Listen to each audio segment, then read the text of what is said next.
possono aiutare a leggere il paesaggio, il territorio e gli elementi che lo compongono, e quindi il paesaggio. Tra questi sicuramente lo strumento carta geografica è tra quelli privilegiati, non l'unico, ma sicuramente una base molto importante, in quanto la carta ci permette di leggere appunto il territorio secondo modalità diverse, a distanza, perché lo leggiamo da uno studio, da un ufficio, da casa nostra, attraverso una carta fisica, nel senso non fisica, ma che tocchiamo con mano, oppure anche attraverso un'immagine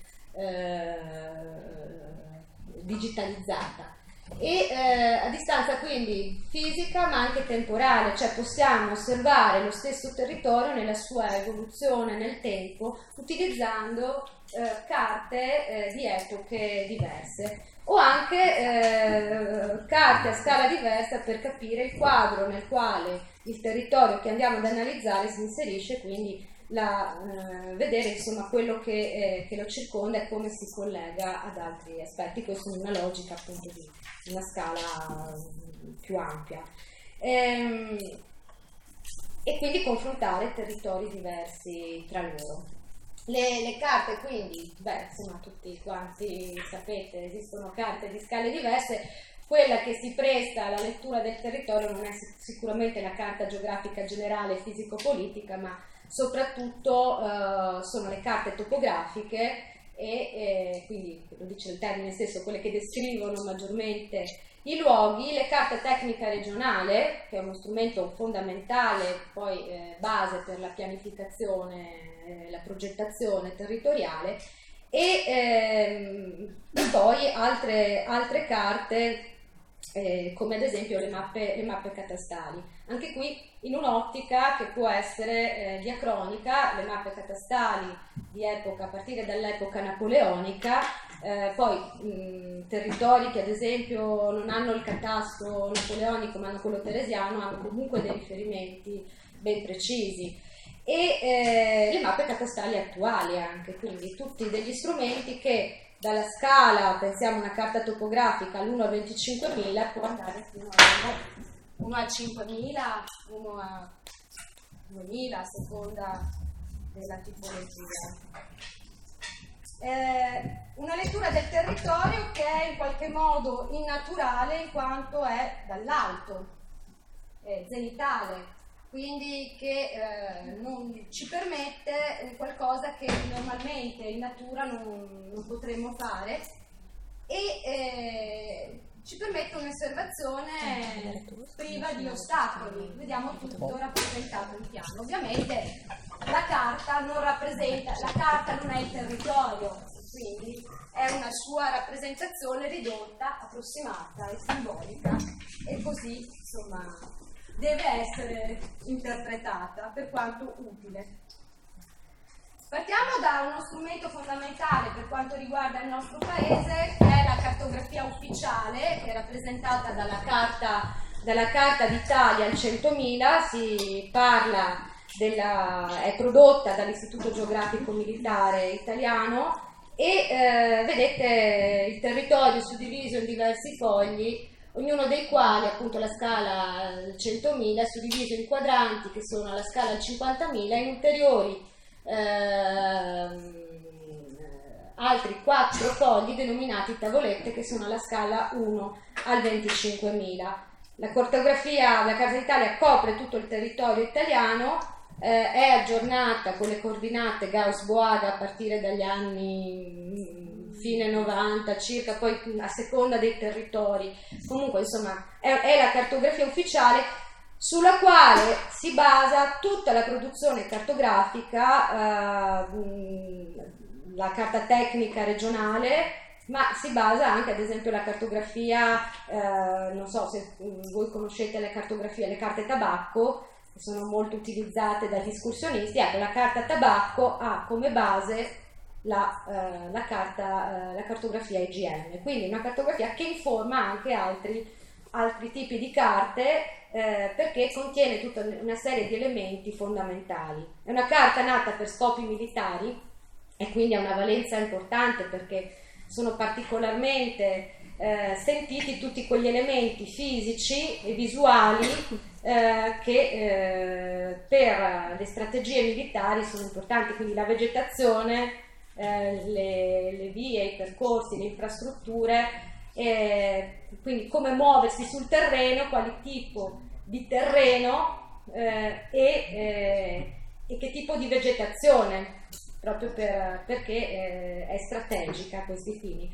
Diventa strategica alla fine della lettura del paesaggio perché è ricca di tutti questi aspetti che ci consentono, anche se attraverso dei simboli, di leggere le caratteristiche e gli elementi del paesaggio. Vi dicevo in particolare la carta l'opera della Carta d'Italia, quella che più si presta alla lettura del paesaggio, è la tavoletta all'1 al 25.000, qui vedete uno stralcio, che contiene tutta una serie di, penso che un po' tutti l'avete maneggiata o insomma la conoscete, attraverso la leggenda vi permette di leggere tutta la simbologia presente. Gli elementi naturali, quindi, dalla vegetazione, vi dicevo prima, che è indicata attraverso sia simboli a seconda delle varie essenze che campiture, ad esempio i prati e i pascoli, non viene utilizzato un colore, ma si ha una delimitazione, magari in verde, sì, ma il campo rimane in bianco. Quindi bisogna saper leggere la leggenda per leggere la carta. Elementi geomorfologici fondamentali, rilievi, depressioni indicati sia con le isoipse che con il tratteggio. Nelle carte a più colori questi elementi sono indicati col colore bistro. E poi tutti gli elementi antropici, che in genere sono in colore nero o rosso, dalle strutture insediative, quindi anche edifici singoli, strutture industriali, le strade, le ferrovie, insomma tutto quello che l'uomo ha realizzato sul territorio. E poi quelli che sono gli elementi materiali, quindi quelli che non vediamo ma che fanno parte del territorio, i confini amministrativi, i confini politici. Per molti dei vostri territori abbiamo anche nelle tavolette a scala 25.000 segnati confini con altri stati e i toponimi in rosso. Perché in rosso? Nella carta sono in nero, ma perché abbiamo sia i macrotoponimi, quindi i nomi dei luoghi, dei centri abitati, ma anche i microtoponimi, cioè quelli che vanno a indicare particolari situazioni, sia caratteristiche vegetazionali, morfologiche del terreno, oppure che riportano anche traccia di una storia passata o di elementi che hanno segnato il territorio da un punto di vista dell'organizzazione. Pensiamo ad esempio ai castellieri. Se non altro per scendere nel particolare, c'è qualcuno di Aviano, ci sono una località detta Forcate in cui i contadini si sono presi a forconate per questioni evidentemente di terre di uso collettivo confinanti, in cui qualcuno cercava di fare il furbo sottraendo spazi di pascoli collettivi. Attraverso poi una lettura attenta della carta vediamo che la simbologia, le campiture ci rendono capaci di leggere quelli che sono i cosiddetti paesaggi seminaturali, cioè non natura pura incontaminata come può essere un prato, un pascolo, ma un qualcosa che deriva comunque dall'azione, dall'attività dell'uomo.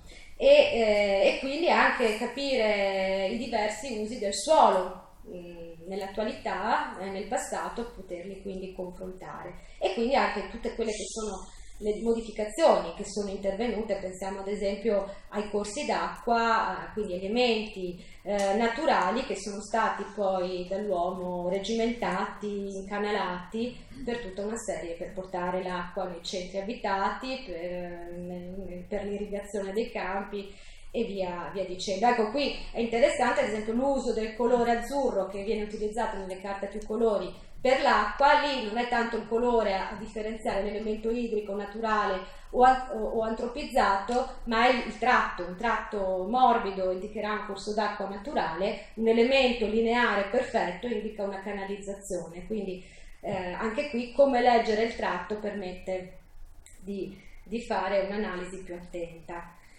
Tutto questo va interpretato singolarmente, va poi rimesso insieme, analizzato per proprio conoscere qual è stato il percorso di trasformazione di quel dato territorio. E va detto che, vi dicevo prima, la carta non è il territorio non è la carta, e quindi la lettura di una carta va sempre poi alternata all'analisi di altri documenti che possono essere di diversa natura, letteratura, fonti d'archivio di diverso tipo, dati statistici, insomma tutta una serie di strumenti che possono tornare utili, e soprattutto l'indagine diretta, l'indagine di campo, uscire sul terreno. Chi vi parla, siamo geografi, per cui per noi questo è fondamentale, penso lo sia altrettanto per altre discipline. Altri strumenti che possono essere utili ai nostri fini, intendendo ai nostri fini per i tavoli di lavoro, perché poi passerò la parola alla professoressa che vi farà vedere appunto su questi strumenti, documenti, perché quando si parla di mappe storiche, carte storiche, la carta non è più uno strumento, ma diventa un documento del passato, quindi con una valenza ancora altra. Quindi cosa? La carta tecnica regionale l'abbiamo già ricordata, la scala 1 a 5.000 di maggior dettaglio, abbiamo anche la scala 1 a 25.000 che può essere utile per avere un quadro generale del territorio che si va ad analizzare, e poi mappe catastali, le carte ad esempio dei piani regolatori generali dei comuni, e la cartografia storica. Tra questa vi presenteremo un documento fondamentale che è la Carta Militare Topografico-Geometrica del Ducato di Venezia, che copre praticamente tutto il territorio di quello che era stato il Ducato di Venezia. Questa è la Cries Carte, così come ufficialmente viene nominata, realizzata appunto, come vedete, tra la fine del 1700 e i primissimi anni del 1800, voluta dallo Stato Maggiore austriaco e realizzata da questi topografi coordinati da questo ufficiale Anton von Zach, tant'è che la carta oggi spesso è meglio nota come carta del von Zach, e quindi la ritroverete anche come materiale che vi daremo per i tavoli di lavoro. Come vedete, un territorio abbastanza esteso che copre la regione Veneto e il Friuli. Manca Venezia Giulia non a caso, perché copre quello che all'epoca era dominio dello Stato veneziano, della Serenissima, e quindi parte dell'attuale regione non è qui compresa. I territori della Convenzione dovrebbero però essere tutti coperti. Sì, perché se forse ecco, qualcosa potrebbe rimanere fuori. Sì, ma non c'è nessun problema, perché sotto un certo sito EU Empire si trova la prima levata militare, che è ancora degli anni del Settecento e che fa riferimento a tutti i territori che erano già sotto l'asta, quindi Friuli orientale, cioè Gorizia, Trieste, e quei exclave imperiali che si trovavano all'interno del Friuli. Mi viene in mente Goricizzo e qualcos'altro verso la costa. Quindi laddove non ci sarà questa, ci saranno altre. Ecco, che sono tutti reperibili online. Ecco, certo, è il problema magari di riuscire poi a stampare, perché noi siamo riusciti a stampare avendo il plotter infortunato da moltissimo tempo, quello che riusciamo appunto a far download in formato soprattutto loro avranno ecco, noi poverini, se vuoi fare. Ecco, se adesso perché la Cries Carte è stata utilizzata anche dalla regione, perché sicuramente coprendo un territorio di gran parte della regione è un documento fondamentale di un territorio che ancora non si è evoluto e quindi si riescono a leggere tutta una serie di elementi molto importanti, molto interessanti ai fini anche del piano paesaggistico su tutta una serie di ragionamenti che si stanno portando avanti. Pensiamo alla situazione ad esempio dei boschi e insomma tutta una serie di altri aspetti legati anche a situazioni che potrebbero in qualche modo essere recuperate all'interno del piano paesaggistico. Adesso parli tu del caso studio, ripartendo proprio dal Fonsac. Questa forse non è propriamente la carta del Fonsac, anche se ne riprende tutta una serie di informazioni, perché è la seconda levata che comprende sia il territorio già sotto Venezia, sia dopo la restaurazione naturalmente tutto il territorio che sarà del Regno Lombardo-Veneto più l'Illirico e quant'altro. Quindi cartografia. Vede meglio così? Sì. Ecco. Questa è la zona, il caso di studio cui voglio fare riferimento in relazione a ciò che possiamo considerare una cattiva pratica. Però non si tratterà solo di questa chiave di lettura che vi porrò, evidenzierò tutta una serie di cose nel quadro di individuare come è necessario conoscere anche il passato per imparare a capire anche quali sono i valori, oltre che i processi, che il territorio e dunque il paesaggio esprimono, nella logica che dicevo la scorsa settimana di conoscere non tanto per conservare quanto piuttosto per sapere che cosa si può eliminare, distruggere, evitando così scelte irreversibili, perché nel paesaggio in particolare non si può più tornare indietro. Dico, puoi restaurare, ma fai quello che si definisce una museificazione o comunque un falso storico. Scusate, mi sposto perché se no mi tocca fare come la giraffa, soprattutto una giraffa che soffre di vertigini. Allora, dunque io vedo malissimo qui al computer, per cui si vede un momento meglio, qual è la zona che ho scelto per questa esemplificazione. È un territorio posto subito a ovest di Udine, che era stato oggetto nella prima metà degli anni 80 a un progetto di riordino fondiario. Si trattava di razionalizzare la struttura dell'economia delle aziende, delle proprietà agricole, quindi si doveva fare tabula rasa in sostanza della situazione esistente per creare una serie di aziende e soprattutto di proprietà che fossero accorpate, cioè con terreni tutti più vicini e soprattutto con campi di maggiori dimensioni.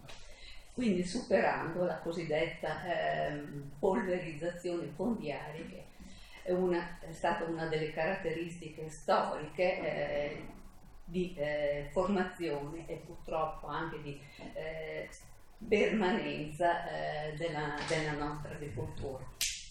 Segno questo è evidente di un'agricoltura non efficiente, non economica, che non per nulla ha contribuito al grosso fenomeno dell'immigrazione.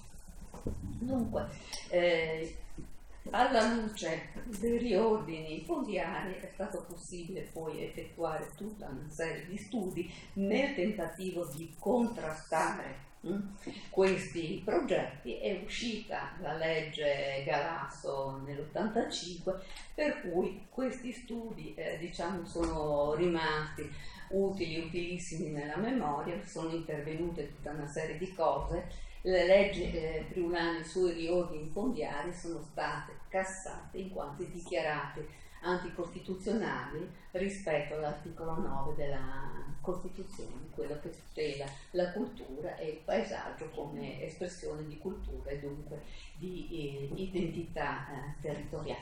Questa, vedete, è la struttura di 200 anni fa di questo territorio che fa fulcro tra Carpeneto, Orgnano, Pozzuolo e Basigliano. Si può vedere quella che è una particolare impostazione del tessuto agrario, un certo orientamento dell'intero parcellare in direzione di nord-ovest. È l'impronta lasciata 2000 anni prima, Erotti, dalla centuriazione romana. Questo è il quadro storico, questa è la situazione che andiamo a verificare, una porzione di quel territorio, in sostanza all'attualità. È una situazione certamente di maggior dettaglio, ma potete per intanto già osservare come ancora a 200 anni di distanza, con tutte le trasformazioni che sono intervenute soprattutto dal secondo dopoguerra ad oggi, l'improntazione, la trama del parcellare mantiene ancora il suo orientamento storico ben preciso. Una delle cose che è emersa, che sarà intenzione dell'assessore e uno degli scopi anche del piano paesaggistico, tutelare gli esempi, i tratti rimasti più integri della centuriazione del territorio, il sistema delle centuriazioni, perché ci sono state diverse centuriazioni all'interno del territorio friulano, della pianura. La pianura è stata interessata a questi tipi di interventi. Andiamo avanti e comincio a entrare in media stress rispetto a quello che è l'esempio. Dunque questa è una mappa catastale, potete vedere che ci sono tutta una serie di numerini particolari, è un pezzo di mappa catastale desunta dagli studi preparatori fatti dall'ente riordinatore in previsione appunto della realizzazione del riordino fondiario basiliano primo lotto, che ripeto poi cassata la legge friulana sui riordini non ha avuto per fortuna seguito. Lo ripropongo perché pare che invece il progetto venga ora ripreso. Vediamo che cosa potrebbe significare tutto questo.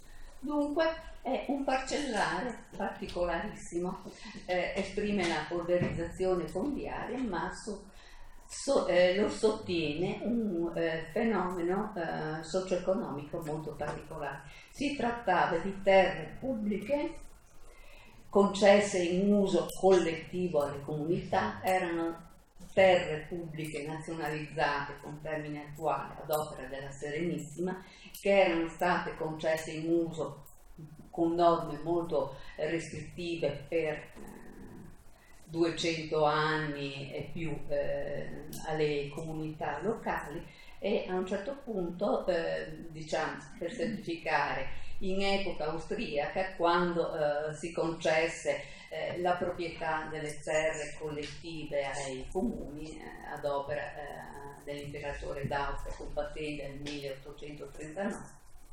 molti comuni, in molte situazioni si procedette alla cosiddetta quotizzazione delle terre comuni. Quindi ogni famiglia residente in un determinato comune aveva diritto a avere una porzione proporzionale all'entità della famiglia di queste terre che erano comuni. Dunque questa suddivisione in striscioline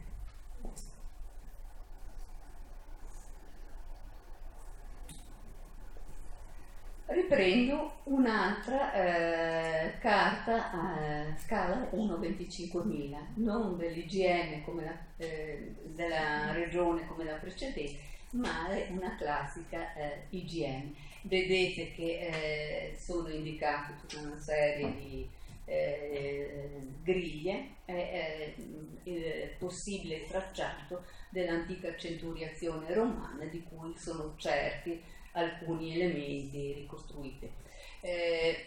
Dove è segnata quella specie di crocetta è il cosiddetto pascolo nuovo, appunto quell'area di comunali quotizzati che vi ricordavo prima, ma vedete che ci sono anche alcuni altri elementi segnati in rosso, alcuni elementi, mi ritrovo male senza, ecco questi, vedete,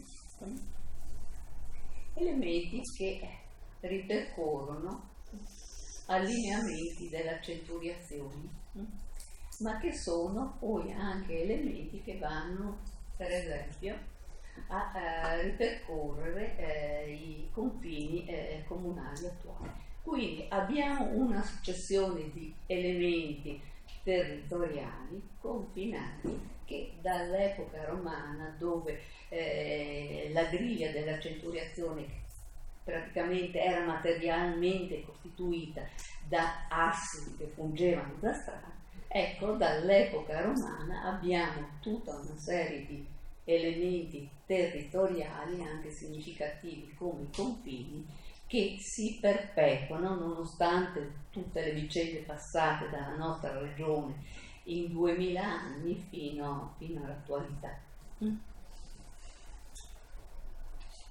Dunque, vi ricorda niente? Questa è una mappa del 1606 che fa riferimento a due blocchi di beni comunali, cioè le terre di uso collettivo concesse dalla dominante, dalla Serenissima,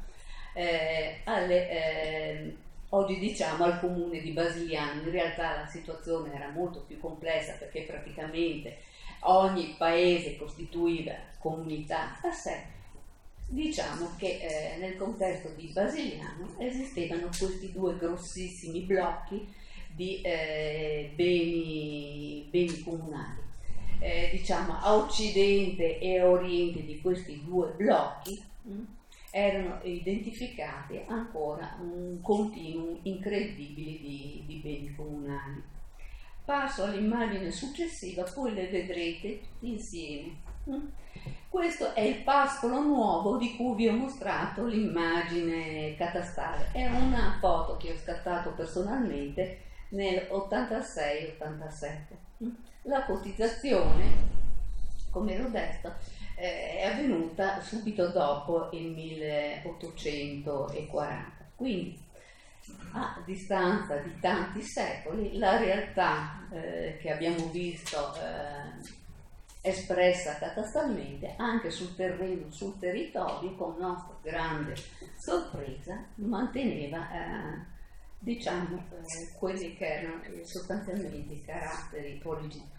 E allora vediamo un po' insieme tutte le carte che ci permettono appunto di leggere e concatenare insieme i diversi fenomeni, mettendo in luce la continuità dei processi e come i processi sono andati a informare i tratti del territorio, quelli materiali e quelli anche immateriali. Dunque si vede,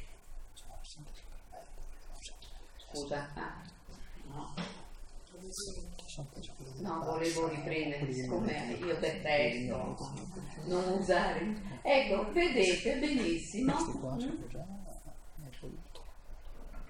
come si siano mantenuti questi elementi all'interno del territorio, le abbiano impresso, le sue forme avevano tanta importanza che hanno determinato anche l'andamento dei confini amministrativi. Le carte qui sono data la grandezza dello schermo, di difficile comprensione, ma c'è tutta una serie di toponimi come comuni, comunai, pass, eccetera, che fanno riferimento appunto a quello che era l'utilizzo originale del territorio per terreni di utilizzo comunale che persistono fino all'attualità.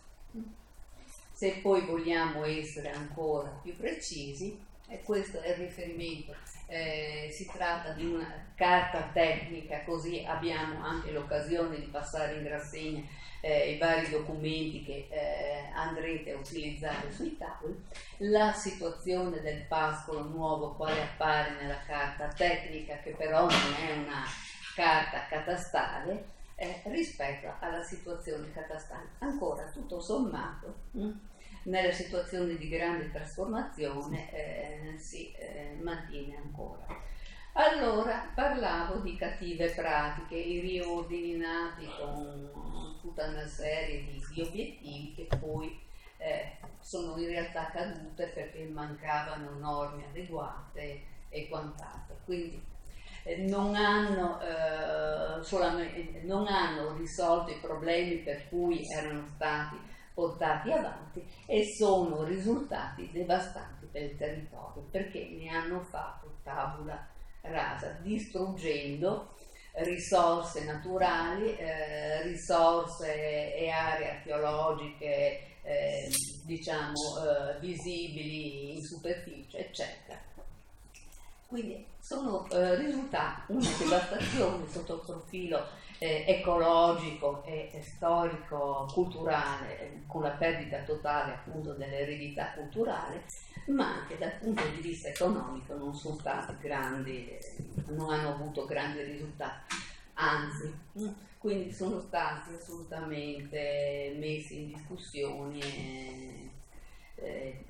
condannati e onestamente, per come vengono a essere concepiti, anche con una serie di migliorie, di maggiore attenzione dal punto di vista sia del paesaggio storico-culturale che degli aspetti ambientali, ecco, lasciano tutto il tempo che trovano, perché tolgono piuttosto che arricchire.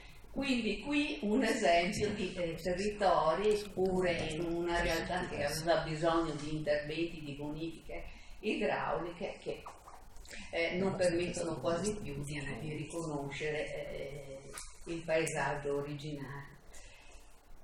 Andiamo avanti. Ecco, il risultato, una foto aerea, diciamo zenitale, di quello che era una situazione pre-riordino e il deserto del riordino fondiario. Volevo poi aggiungere dov'è, ecco, in questa carta un altro elemento destrutturante come consumo di spazio e quant'altro, diciamo di questi ultimissimi anni. Vedete lì un bello svincolo rotatorio e quant'altro. Ecco, le rotatorie che in qualche caso sono assolutamente necessarie, ma in altri casi, ahimè, danno l'impressione di essere stati costruiti solo così, ecco, per aiutare l'amico impresario edile o stradale o qualcosa del genere, che proprio solo consumo di suolo disorientano, non sono diciamo funzionali. Poi c'è una cosa che va detta: sono devastanti per la lettura del paesaggio storico, perché una volta come possiamo tornare un momentino anche indietro, così basta questa stessa carta che è degli anni 60. Insomma, il punto in cui due strade si innestavano l'una nell'altro andavano a mantenere quelli che erano antichi percorsi storici, probabilmente come dire, riconoscibili. Oggi, per ragioni di sicurezza vere o presunte, tutti gli innessi sono stati modificati. Quindi soprattutto per risolvere problemi di ricostruzione storica del territorio, come il sistema delle centuriazioni, che si sa ma non si è arrivati a puntualizzare, si perdono punti di riferimento assolutamente. Quindi abbiamo tutta una serie di pratiche che, ripeto, permettono solo di destrutturare il territorio e impediscono di leggerlo storicamente, perché qui non facciamo discorsi di ricostruzioni storiche, di rimpianti a futura memoria, ma il discorso è quello di conoscere da dove veniamo per comprendere il presente e per sapere in che direzione ci dobbiamo muovere in futuro, per mantenere e conservare quello che è effettivamente importante per il paesaggio, in quanto anche espressione della nostra identità e della nostra appartenenza. Quindi una visione non retrospettiva, nostalgica, ma prospettiva di progetti riservati, diretti al territorio, al paesaggio e quindi in sostanza a noi stessi, al nostro riconoscersi, al nostro senso di appartenenza e anche al nostro benestare, perché in un territorio desertificato come quello che viene mostrato per Ioni in Pondiare, ahimè troppo bene non si sta, e non si sta bene neanche a livello di ecologia e di ambiente, per quello che riguarda sia le specie vegetali, la fauna e quant'altro.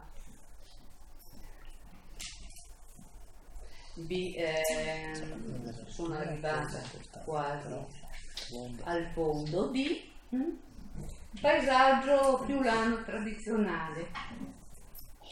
Dunque potete vedere tra questa e questa due immagini che poi non risalgono ai tempi, come si dice, di Marco Cacco.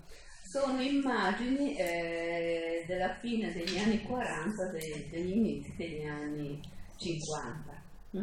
Quindi hanno solo qualche decennio e danno immagini di campagna, quali ormai non le incontriamo più.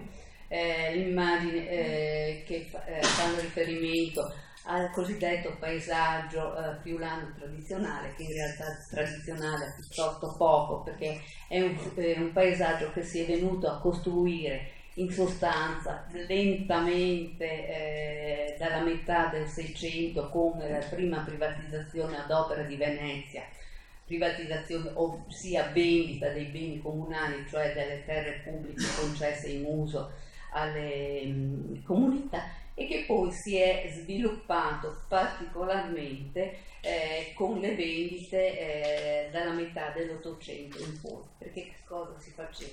Prima c'era tutto un mondo consuetudinario in cui vigeva tutta una serie di servitù di pascolo, per cui tu potevi portare dopo il raccolto le tue bestie, soprattutto pecore, cose del genere, dannosissime come si sa, perché mangiano tutto, le capre poi non ne parliamo, anche nei pascoli, nei campi privati che non fossero recintati.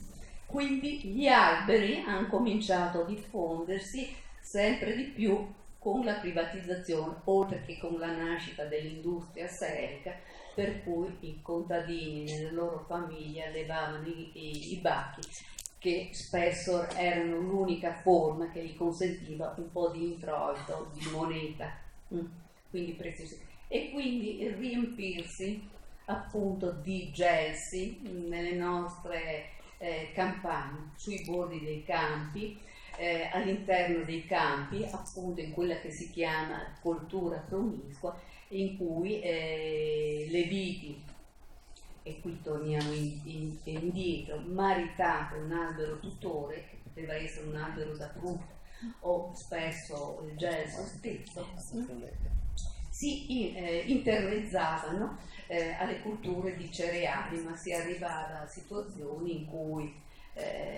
queste coltivazioni si mescolavano a ulteriori coltivazioni proprio sotto le vite.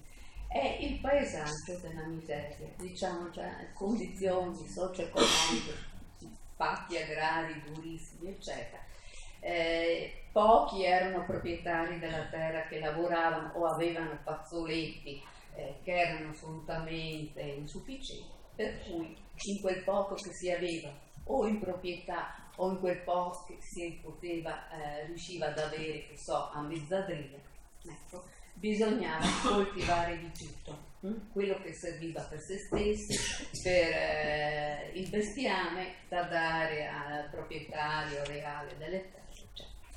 Quindi cito questi paesaggi, per esempio i pochi residui che esistono ancora di cultura promiscua, soprattutto isolati filari di vite maritata, perché sono testimonianza di un mondo che, di vita dura, difficilissima, che secondo me non è etico dimenticare. Quindi, cercando di conservare come elementi forti del nostro passato, della nostra storia e anche della nostra identità, tutta una serie o alcuni degli elementi, delle strutture superstiti, residualmente ormai dell'impronta, dell'assetto delle campagne dei decenni scorsi, ecco, salviamo noi stessi, la nostra memoria,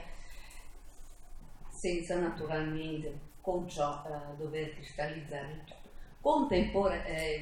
Contemperando, questo sì, le esigenze di trasformazione, ma senza cancellare in toto, a mo' di riordino fondiario, appunto quello che è il paesaggio, che è la nostra eredità culturale e che detta il senso della nostra appartenenza.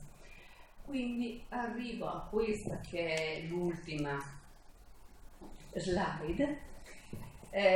Vedete uno schizzo per cui da una situazione X, attraverso un riordino fondiario, quelli per esempio alla francese, si riorganizza un po' il territorio in modo economicamente più razionale, ma senza, diciamo, sovvertirlo totalmente, come invece l'ipotesi della vignetta in basso, che è quella che è stata realizzata dai riordini friulani dagli anni 60-70 fino ai primi anni 80.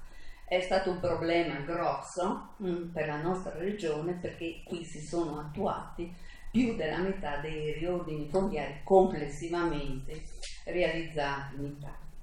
Allora si può capire che diciamo, il simbolo di ciò che è avvenuto in questi anni può essere dato dalla metafora dell'albero per la pianura. I gelsi, che si trovano ancora spesso all'inizio dell'autunno, svegrati con le radici all'aria, i ceppi ai bordi del campo. Però, come è scritto solo qui, ma non si svegra solo per i riordini fondiari. Si svegra anche perché c'è il singolo individuo, il privato, che si mette d'accordo, affitta, compra, eccetera, riorganizza ai fini dell'agricoltura meccanizzata la sua azienda, le sue proprietà, e quindi l'albero, le siepi, che tanta importanza hanno pure sotto il profilo ecologico, fungono da barriera frangivento, evitano quindi processi erosivi, sono un rifugio per la fauna, eccetera, svegrando incrementano i processi erosivi. È stato dimostrato che calano le produzioni, un disastro ovviamente per quello che riguarda la dimensione squisitamente ecologica, eccetera.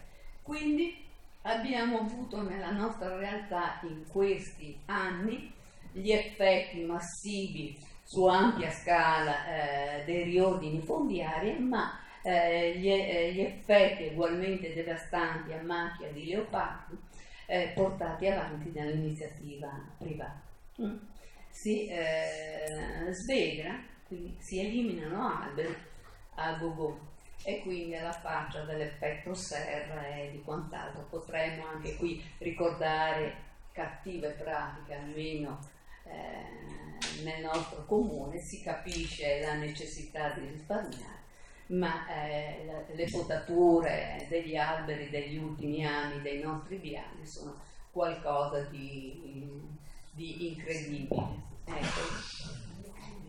Ecco, quindi non si capisce più neppure quale tipo di essenza si tratti, perché dalla caccia ai platani, agli ippocasti, tutto viene portato al medesimo modo, a quindi, ripeto, di risparmiare.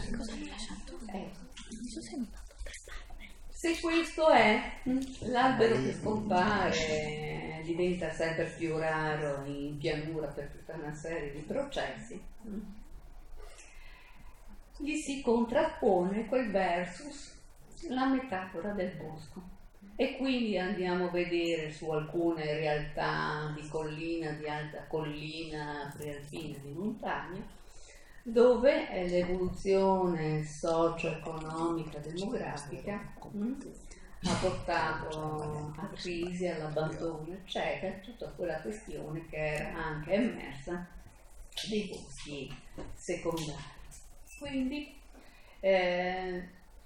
due metafore che indicano due situazioni che sono diversificate, ma che esprimono appunto, direi abbastanza bene, almeno queste sono le metafore che ho usato per i miei studenti, per indicare emblematicamente le evoluzioni a cui sono andate complessivamente incontro le varie parti del nostro territorio. Quindi tener conto appunto di queste realtà e di ciò che le sottende, perché è la realtà sociale, siamo noi che influenziamo le modalità con cui si trasforma il paesaggio. E quindi, ripeto, conoscere il passato e anche il presente, tenere chiari e fermi quelli che sono dei momenti, degli elementi che non possono essere cancellati, e averli come base per la progettazione e il governo futuro del territorio. Io avrei finito, spero abbiamo fatto il più presto possibile.